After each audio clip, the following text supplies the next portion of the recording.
morning, my name is Morgan. I'm here with Ocean Racers on Hermes, and we're in wonderful Malta for the start of the Rolex Middle Sea race.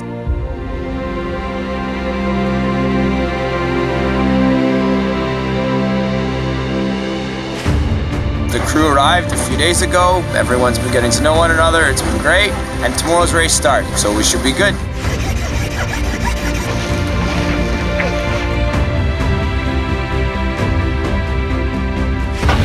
Ready?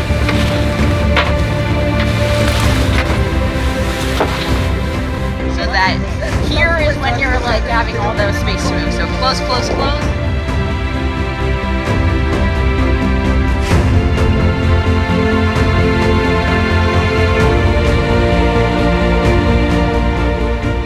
First time for the Middle Sea Rolex race.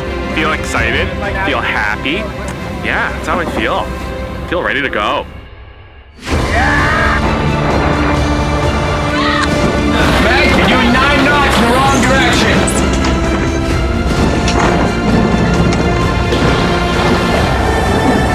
Do it!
It's this big, unknown adventure that I'm really attracted to. There's no quitting, you're not going home at night.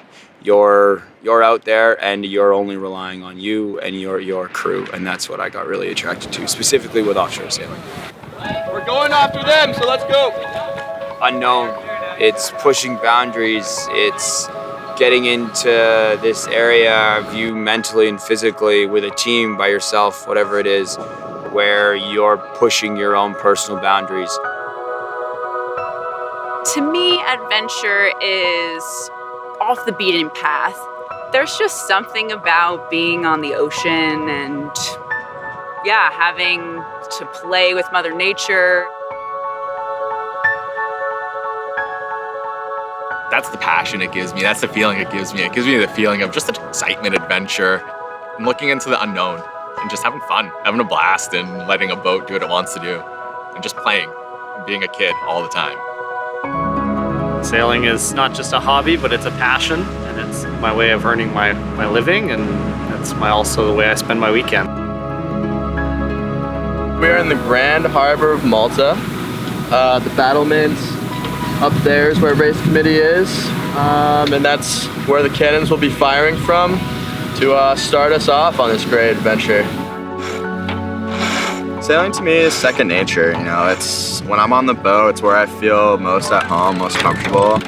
I just feel pure happiness, you know. It's the truest form of it. You dive into something that you love to do, you don't have any expectations, and you just do it for what it is. I've always been into sailing because of where I grew up.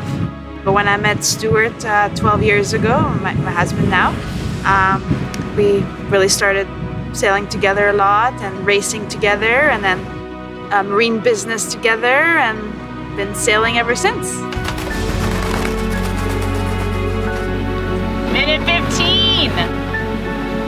So I just want to start this race already.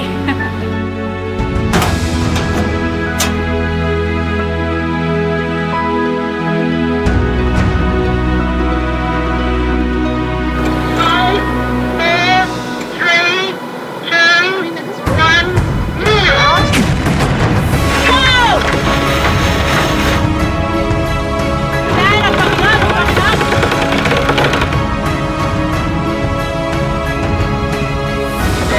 find a spot on the line, babe.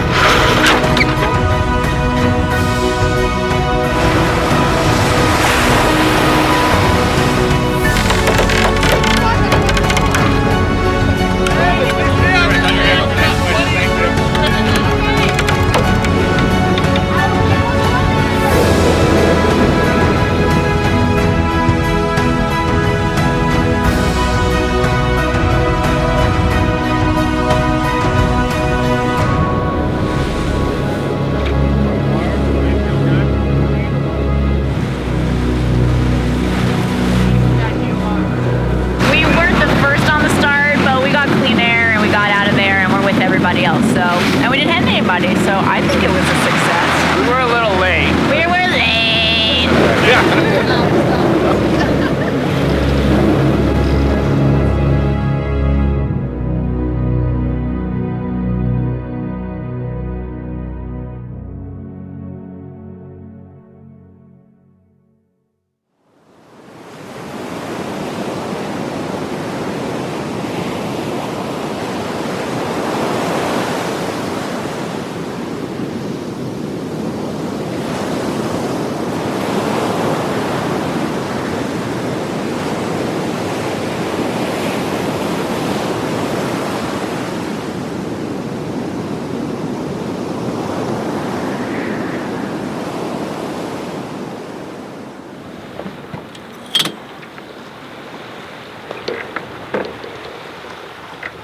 How do we deal with the environment?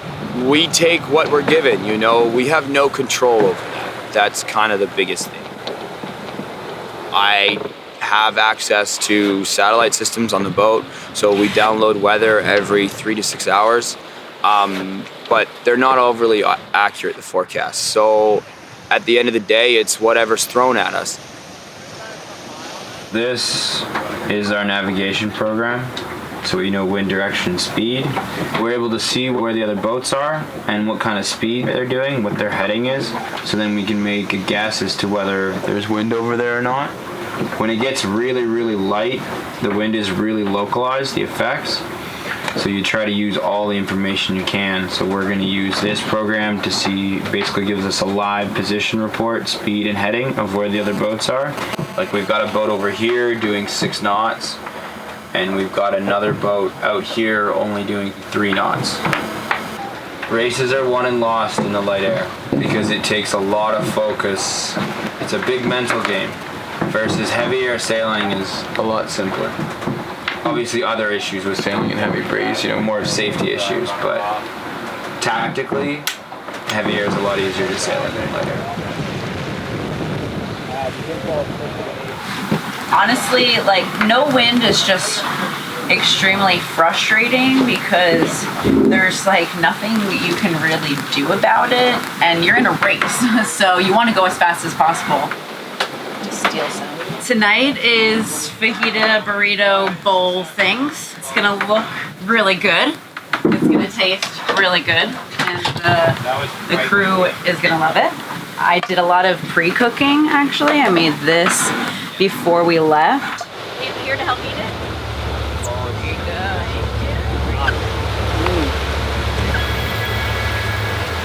go.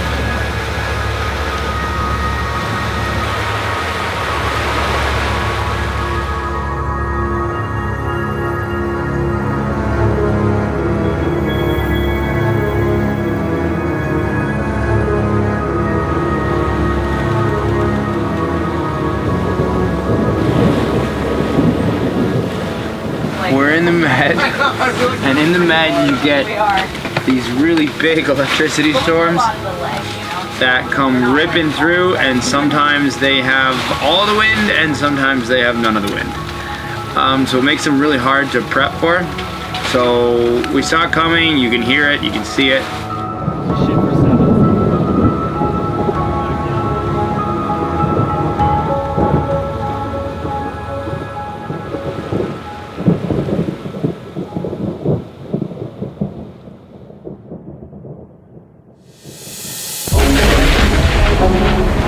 We had huge lightning storms like I've never seen anywhere else. It's an endless fireworks show. I've never sailed in thunder and lightning like that before. And I've never sailed in a squall before where, you know, you go from having 30 knots from one direction to 0 to 25 from another in 2 or 3 minutes.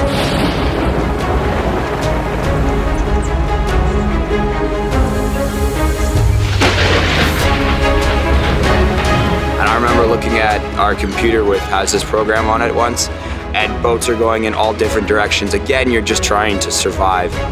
Meg, you're doing 9 knots in the wrong direction. Squalls especially, which don't come on forecast, they'll come out of nowhere. You just have to trust the boat and trust yourself. And on a race, it's really difficult because you want to go fast as possible. So you don't want to reduce sail area and go slow and be conservative.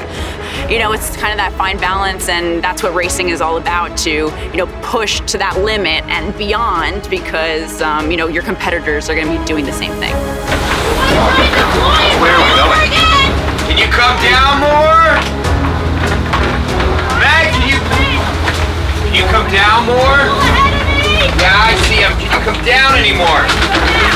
Yeah, the human element of sailing, for sure, that's very difficult. But with a crew, you know, everybody needs to get along, and you're in this really stressful environment where you're lack of sleep, mental, physical exhaustion, you're hungry, you're dehydrated, you're uncomfortable, you're wondering why you're out here. You gotta get rid of this.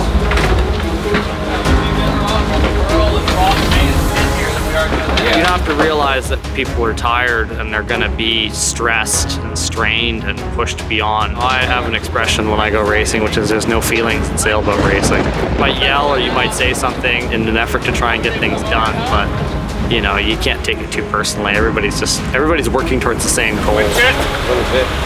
You have different currents going different ways. You have big boats against little boats.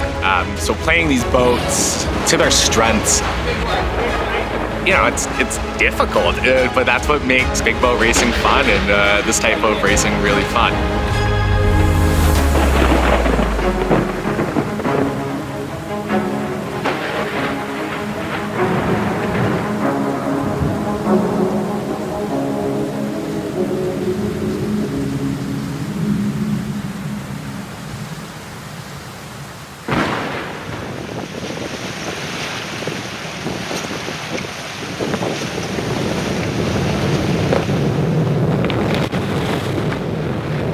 Last night was a little crazy. We had 30 knots downwind, and then 30 knots upwind, and then no wind. Both watches switched on and off being on deck. I couldn't say that we could switch off being off sleep. We packed a lot of spinnakers. We ripped Mustang in half again. But it wasn't like really our fault. It was the repair that was done when she was decapitated on the transatlantic. So the first time something happened to her, I screamed and cried. The second time on the race, because I just fixed it, I also screamed and cried. But this time I was just like, oh well. Wait! That's what sailing Hermes upwind is like.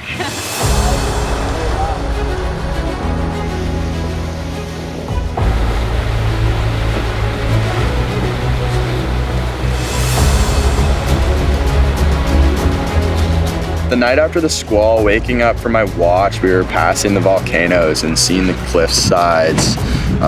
You know, the islands that we passed, it was just gorgeous, all around beautiful. And that's what the race is also known for, is to be a gorgeous race. But seeing the volcanoes, seeing the cliff sides, it's just spectacular.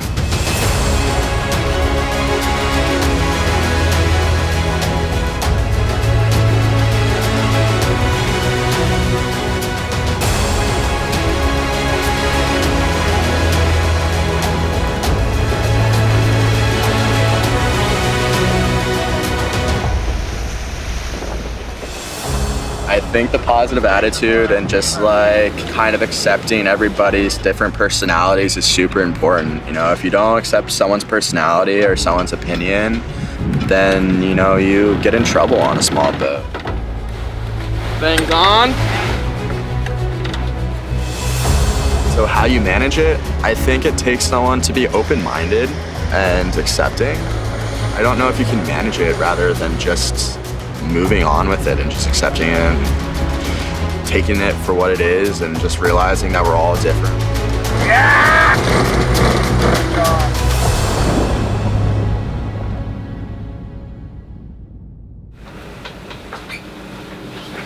This is how you get prepared for the next emergency. You can sleep, but everything else, no. Just don't piss in your gear, all right? No. Boat does get smaller as, time goes on with more people on board. So it's all about kind of managing, what works for you and what doesn't, and know when you have those moments that trigger that you need to take care of yourself, but always, you always have the team in mind. So you have to always work with the team. During the day, you're on 4 off. At night, you're on 3 off. But even though you're off for 4 hours, technically sleeping, you're probably sleeping 10 minutes and your eyes are resting the rest, and you're just laying down in your bunk, recovering. Sleep is one of the things that can sometimes be the most difficult on a boat, but the most critical. If you don't get the sleep that you need, I myself can get really short-fused or not think clearly enough, not react clearly enough, and then your body starts to physically, react to that lack of recharge.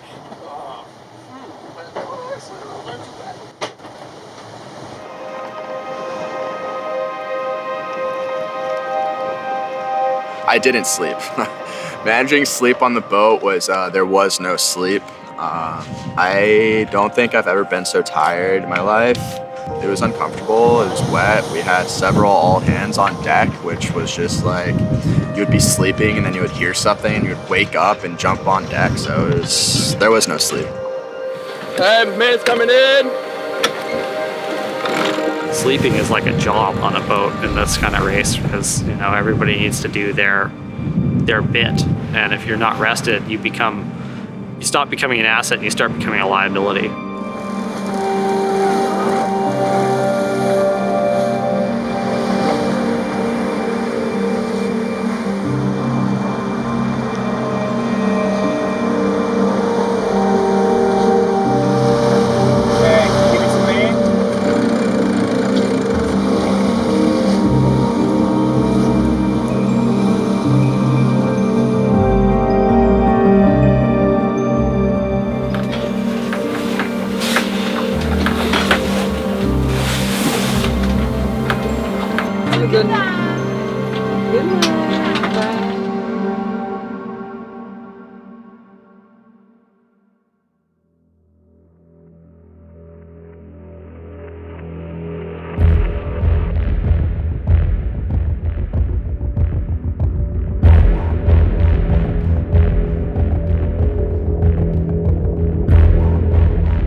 Last night watch of the Middle Sea race, we were all a little on edge. We were all tired, cold, wet, emotionally drained, physically drained.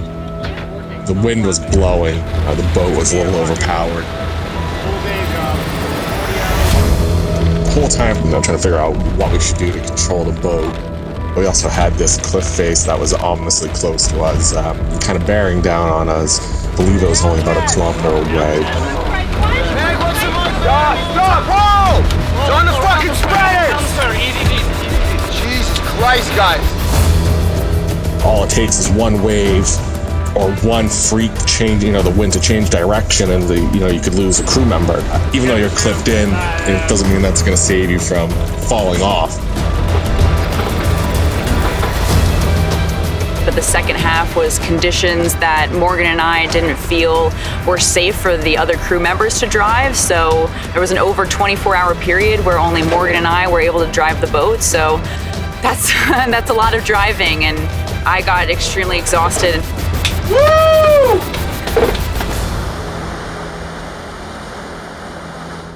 Oh my God. Motor one-on-one. Don't allow waves to break on you. Okay. From the stern. From the stern. And that just happened.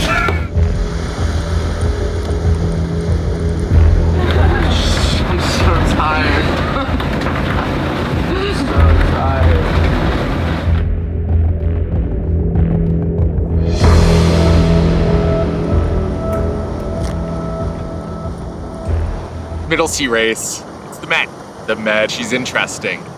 She can throw you strong currents, eddies, light air, at night, big squalls that you see in the distance, you don't think are gonna come to you. But then all of a sudden, it kind of looks at you, tracks on you, and has like a laser beam focus and heads right to you. It's a confined space. It's on an open ocean. So the waves you can get, you know, you can get some big waves that are close together, kind of inconsistent.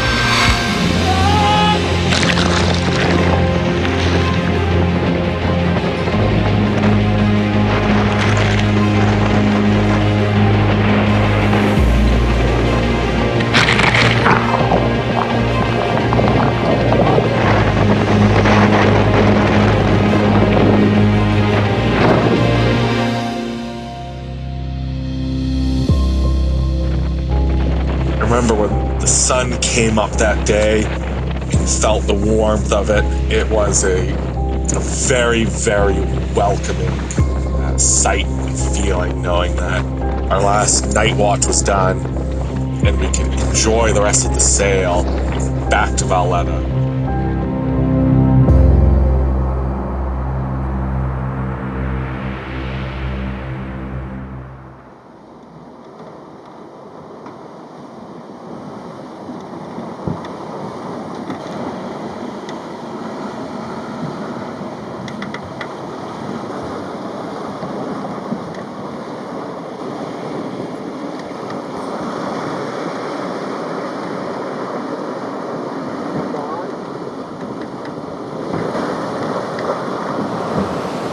Last night was crazy. We got through it.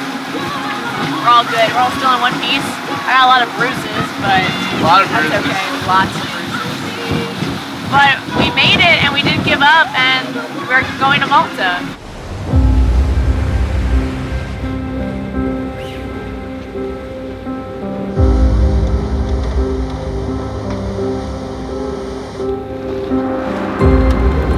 Hardest thing in this race was finding a groove, because it changed so much all the time. You know, there was no one thing that was really hard to deal with. It was just that you were dealing with something new as soon as you'd finished dealing with the last thing. Sometimes you weren't even finished dealing with the last thing and you were dealing with something new. Ocean racing is 24/7 racing. You know, you get a couple hours of sleep. It's endurance, it's crazy conditions, and you don't get to go back to port at night. You have a destination, and basically you can't finish till you get there. Go, go, go! It's real perseverance, I guess, to be out there for everybody. You just kind of got to keep pushing through and working through one challenge at a time. You know, test you mentally, physically, and nonstop. It's like an expedition. It's like mountaineering, or you know, you're dealing with nature and you're dealing with whatever's kind of thrown at you. All right, everybody, let's take a breath.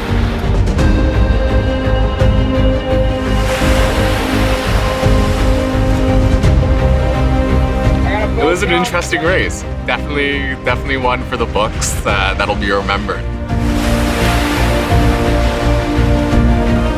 As a team, we came together, we pushed through, we persevered, and you know, we had a blast. But it was one of the most challenging experiences for myself, and I'm really proud of what I was able to accomplish individually, and more so what the team was able to accomplish together. Everything was worth it. Everything was fucking worth it.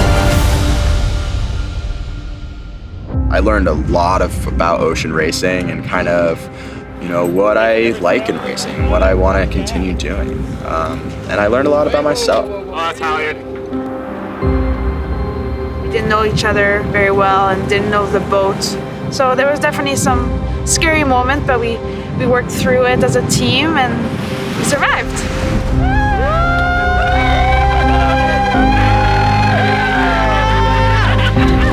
Middle Sea race was definitely an adventure. There's no two ways about that.